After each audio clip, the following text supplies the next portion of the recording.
வெற்றி கழகத்தின் சார்பாக நீங்கள் படைத்திருக்கிறீர்கள். இதற்காக உங்களை நான் மனதார பாராட்டுகிறேன்.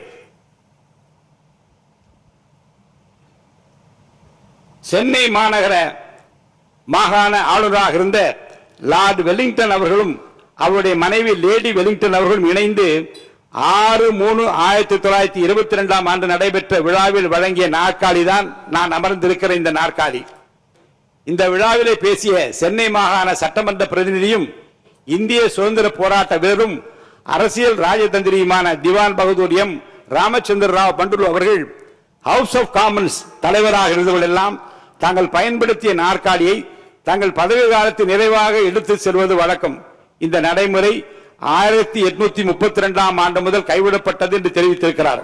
இந்த ஜனநாயக நடைமுறையின் மூலம் புனிதமான கிட்டத்தட்ட 200 ஆண்டுகள் பழமை வாய்ந்த ஒரு வரலாற்று சின்னமாக இந்த நாற்காலி விளங்குகிறது. இப்படிப்பட்ட நாற்காலி அமரக்கூடிய வாய்ப்பு நீங்கள் தந்திருப்பது என்னை பெருமையடைய வைக்கிறது.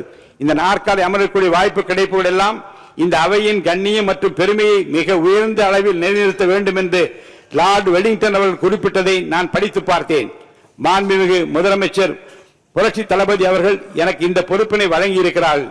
என் கடன் பணி செய்து கிடப்பது என்பதற்கேற்ப கடமை, கண்ணியம், கட்டுப்பாடு என்ற பேரறிஞர் அண்ணா அவர்கள் பொன்மொழிக்கேற்ப இந்த அவையின் கண்ணியம் மற்றும் பெருமையை நிறைவேற்றுவேன் என்பதை மெத்த பணிவன்போடு இந்த மாமன்றத்திற்கு நான் தெரிவித்துக் கொள்ள விரும்புகிறேன். மாண்புமிகு முதலமைச்சர் அவர்கள் நடுநிலைமை பற்றி இங்கு விரிவாக எடுத்து வைத்தார்கள். சான்றாண்மை மிக்க எதிர்க்கட்சி தலைவர்களும் அதனை இங்கே வலியுறுத்தினார்கள். கயிற்றின் மேல் நடக்கும் வித்தைக்கார ஒருவன் வெற்றிக்கு என்ன காரணம் என்று கேட்கப்பட்டது. ஒருவர் கவனம் என்றார், மற்றொருவர் விழிப்புணர்வு என்றார், இன்னொருவர் பயிற்சி என்றார். ஆனால் பயிற்சியாளரோ இவை அனைத்தையும் விட முக்கியமானது நடுநிலைமை என்றால் இடது பக்கமோ வலது பக்கமோ எந்த பக்கம் சாய்ந்தாலும் கயிற்றிலே நடப்போர் விழுந்து விடுவார் என்றாராம். இந்த அளவுக்கு சவாலான பணி சபாநாயகர் பணி. பகைவர் மீதான வெறுப்பு நீதியை நிறுத்துவதிலிருந்து உங்களை தடுத்து விடக் கூடாது என்கிறது திருக்குரான்.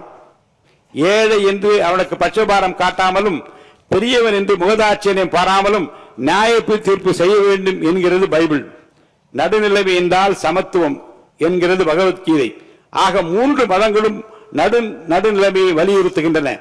அவையில் காரசாரமான விவாதம் நடக்கும் போது சபாநாயகர் மிகவும் பொறுமையுடனும் பாரபட்ச முறையிலும் சபையை வழிநடத்த வேண்டும் என்று நடுநிலைமை பற்றி பேரறிஞர் அண்ணா அவர்கள் குறிப்பிடுகிறார்.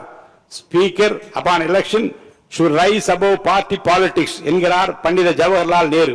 அதாவது கட்சி அரசியலுக்கு அப்பாற்பட்டவராக சபாநாயகர் விளங்க வேண்டும்.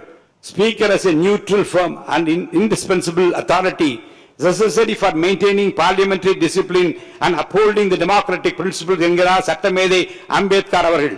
அதாவது நாடாளுமன்ற ஒழுக்கத்தை பேணி காப்பதற்கும் ஜனநாயக கொள்கையை நிலைநிறுத்துவதற்கும் பாரபட்சமற்ற உறுதியான மற்றும் முக்கியமான அதிகார மையமாக இந்த சபாநாயகர் விளங்க வேண்டும். சபாநாயகரின் பணி நடுநிலைமையாக இருக்க வேண்டும் என்பதை உறுதி செய்வதற்காக கட்சி கூட்டங்களுக்கு செல்வதையே நிறுத்தியவர் மக்களவை முன்னாள் சபாநாயகர் மறைந்த தோழர் சோம்நாத் சாட்டர்ஜி அவர்கள். நீதிமன்றங்களிலே நீதிபதிகள் தீர்ப்பு வழங்கும் போது நடைமுறையில் உள்ள சட்டங்களை அடிப்படையாக வைத்து தீர்ப்பு வழங்குகிறார்கள். ஆனால் அந்த சட்டங்களை இயற்றுகின்ற மாமன்றம் இந்த சட்டமன்றம். எனவே இந்த சட்டமன்ற பேரவைத் தலைவர் முடிவு எந்த அளவுக்கு பொறுப்பு வாய்ந்தது என்பதை அறிந்து செயல்பட வேண்டும் என்று புரட்சி தலைவர் எம்ஜிஆர் அவர்கள் இந்த மாமன்றத்திலேயே பேசியிருக்கிறார்கள். நடுநிலைமை பற்றி பேரறிஞர் பண்டித ஜவஹர்லால் நேரு, டாக்டர் அம்பேத்கர், புரட்சி தலைவர் எம்ஜிஆர், தோழர் சோம்நாத் சாட்டர்ஜி உள்ளிட்டவர்களின் கருத்துக்களை மனதிலே நிறுத்தி மாண்புமிகு முதலமைச்சர் மற்றும் மாண்புமிகு சட்டமன்ற கட்சி தலைவர்கள் இங்கே பேசிய கருத்தை மனதிலே கொண்டு தமிழ்நாடு சட்டமன்ற பேரவை விதிகள் மற்றும் மரபுகளுக்கு ஏற்ப நடுவு நிலைமையோடு செயல்பட்டு இந்த அவையின் கண்ணியத்தை காப்பேன் என்று உறுதியினை நான் இங்கே அளிக்க கடமைப்பட்டிருக்கிறேன். அடுத்தபடியாக சிறிய கட்சிகளுக்கு அதிக வாய்ப்பு கொடுக்க வேண்டும் என்று இங்கே பேசிய மாண்புமிகு முதலமைச்சர் மற்றும் மாண்புமிகு உறுப்பினர் குறிப்பிட்டார்கள். சபாநாயகர் ஆளுங்கட்சியை சேர்ந்தவர்களாக இருந்தாலும் அவையில் சிறுபான்மையாக இருக்கும் எதிர்கட்சியின் குரல் ஒலிக்கப்படுவதை உறுதி செய்ய வேண்டும் என்பது அவரது கடமை என்றார் பேரறிஞர் அண்ணா அவர்கள்.